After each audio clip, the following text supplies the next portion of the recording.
What's going on, Jets fans? Welcome on into the Jets Report. I'm your host, Patrick Siepman, and coming up on today's show, we're going to be talking about the New York Jets and the Pittsburgh Steelers Week 1 matchup, and the Jets could be in trouble unless they do this. We'll tell you what that is here in a second, but it is official. Ian Rappaport tweeting it out earlier on this morning. Guard Elijah Vera-Tucker did, in fact, suffer a torn tricep that will knock him out indefinitely, land him on IR, and almost certainly end his season. And it actually happened not even during a 11-on-11 period. It happened during a one-on-one drill. And you just got to feel bad for this guy. I mean, the major injuries he has suffered over the last couple of seasons. He tore his tricep in his left arm, bounced back in 2023, tore his Achilles, had a great 2024 season, and he's anticipating in a contract year having a monster season, tore the tricep in the right arm. So obviously got to feel bad for AVT. He was going to have a massive role on this offensive line, but the Jets, they should be able to manage it. Moving Tippmann the right guard. Josh Myers will be the center, so we'll see how they're able to, just run the football here week 1 against the Steelers. But speaking about that Steelers game, if you guys want the Jets to beat the Steelers and start off the season 1-0, hit that thumbs up icon. I know Jets fans, we feel like the house is caving in on us. It's all going to hell right now. But a week 1 victory over Pittsburgh could change all of that. So if you guys want the Jets to beat them, go down there, hit that thumbs up icon. All right, so the Jets will be in big trouble during week 1 of the season if they can't run the football. Now, this is pretty obvious. Like, I'm not saying I'm having some hot take here, some deep insight or analysis here. It's pretty obvious that the Jets, this whole offseason, has been about becoming a more physical and a better rushing offense because that's the type of team Aaron Glenn wants. He wants to rely on that defense, play some ball control, shorten these games. And how do you do that? You have an effective running game. And that's something the Jets did not have this past season. Their 2024 rushing stats are the second worst in the National Football League. Only averaged 91.8 yards per game on the ground, which was 31st, 4.3 yards per carry, not good, and only found the end zone 8 times. If the Jets replicate these numbers, they will go 0-17 this year. But that won't happen. They will at least be better. Could it be top 15? Could it be top 10? Even top 5? I still think that is on the table even after this AVT injury. And if you're just looking at the offensive line, like, it could be a lot worse.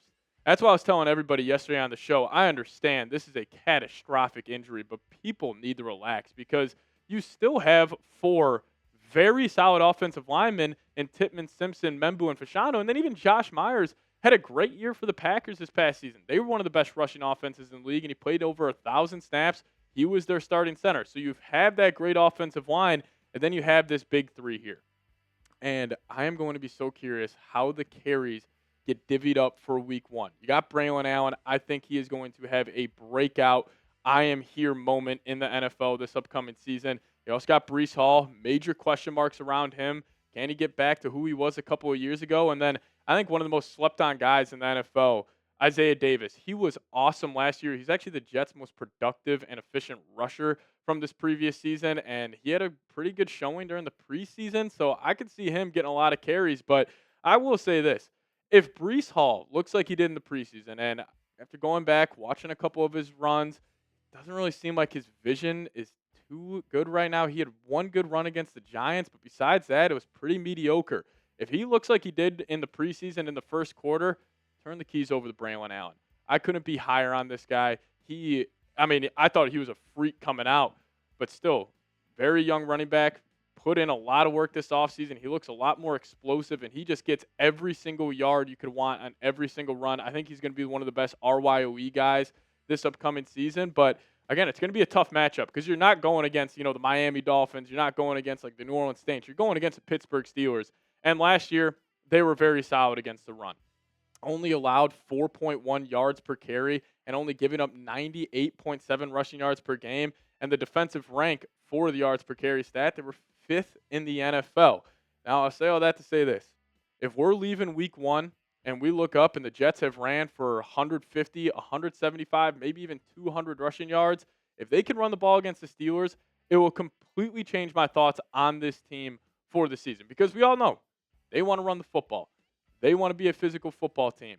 And if they can run the ball against the Steelers front 7 led by Mike Tomlin, how are you going to feel against them going against, like I said, the Miami Dolphins, the New Orleans Saints? If they can do this week 1 with a brand new offensive coordinator a makeshift offensive line a couple of days before the game with Justin Fields. If they can do that and have a successful performance against the Pittsburgh Steelers, we will all be changing our thoughts on this football team. But I'll ask you guys this. Where do you fall on this one? Do you have faith in the Jets' run game?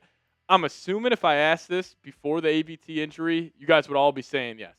But after the injury, how are you feeling? Give me a Y for yes. Give me an N for no. If you guys got faith in the Jets' run game this season. Now, coming up next, I do want to talk about Justin Fields because there's no doubt he is the biggest X factor on this Jets roster. He is the biggest X factor, obviously for the offense. And how can he find success this Sunday? We'll talk about that here in a second. But before we do so, today's episode of the Jets Report is brought to you by PrizePicks. And you and I make decisions every day. But on PrizePicks, being right can get you paid. Don't miss any of the excitement this season on PrizePicks, where it's good to be right. If you guys download the app today, plug in that promo code CLNS. We'll hook you guys up with $50 in lineups after you play your first $5 lineup. And PrizePicks, it's super simple to play. It's a lot of fun. All you got to do is pick more or less on 2 to 6 player stat projections. And if you get your picks right, you could cash in and win some serious cheddar this season. They're also in 40-plus states, including California, Texas, and Georgia. And they're super user-friendly. So all withdrawals are fast, safe, and secure. And they also offer Venmo, Apple Pay, MasterCard, and more for quick and easy deposits into your account this football season. And speaking about the football season, it's back tonight with the Cowboys taking on the Eagles. And they got a max discount play for you guys where one Dak Prescott passing yard will get you guys one free square on PrizePicks. So make sure you guys include that in all of your lineups and just give PrizePicks a look. Download the app today. Plug in that promo code CLNS. Get $50 in lineups after you play your first $5 lineup. That's code CLNS to get $50 in lineups after you play your first $5 lineup. Shout out to PrizePicks, though, for sponsoring today's show. PrizePicks, it's good to be right. All right, let's talk about Justin Fields here. How can he find success this Sunday? That's the biggest question mark heading into this game. I got faith in the defense. I even have faith in this running game getting going. But if the Jets want to win, it's going to come down to number 7.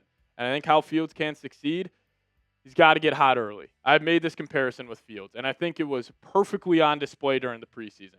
If he sees his first couple of passes are accurate and he's able to get hot, he can be like a streaky shooter in basketball, where if he sees the first couple of buckets go in, he can black out for the rest of the game. But also on the opposite end of the spectrum, like we saw against the Giants, if he's missing a couple early ones, he's not seeing the field too well, he's holding on to the ball too long in the pocket, he can derail his game. So getting him some early looks could be huge. So that's going to be on the offensive coordinator, obviously on Justin Fields, to be successful early. And, the connection with Garrett Wilson, I honestly think it's getting underrated heading into the year. And the biggest reason for that is because they didn't really have that connection during the preseason. No catches for Garrett Wilson when he was out there with Fields. So I think it's going to come down to 3rd and 5 situations. Obviously, Wilson's going to be getting a lot of attention as the lone star in this receiving core, but they have a great connection dating back to Ohio State, and it could come down to just a couple of plays where if he finds, Wilson on a couple of key third downs, maybe in the red zone, that could be the difference in this game. And also this, you got to take advantage of deep shots. I got a weird feeling here because everybody knows the Jets are going to run the football. That's what they want to do with Aaron Glenn and Tanner Ingstrad. I would love to see Arian Smith out there, first play of the game. Maybe the Jets come out in like a 2 tight end, 2 wide receiver, 1 running back set, and they just take a deep shot, setting up a deep play action. And if you can take advantage of that, it could just keep the linebackers where they're not completely playing downhill. Maybe it's not like a deep shot where it's a deep post or, streak route for Aaron. What if it's just a deep cross over the middle field for Garrett Wilson? Take advantage of those, will be huge.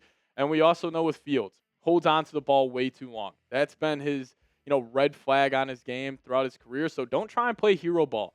If it's a 3rd or if it's a 2nd and long and the Jets are an obvious passing down and he's scrambling in the pocket, just throw it away. Live to see another down. Because I also feel like this game, it could come down to who makes the play on special teams. It could be a field position battle. And if Fields is taking a lot of bad sacks, going against a really good defensive line, just don't try to play hero ball.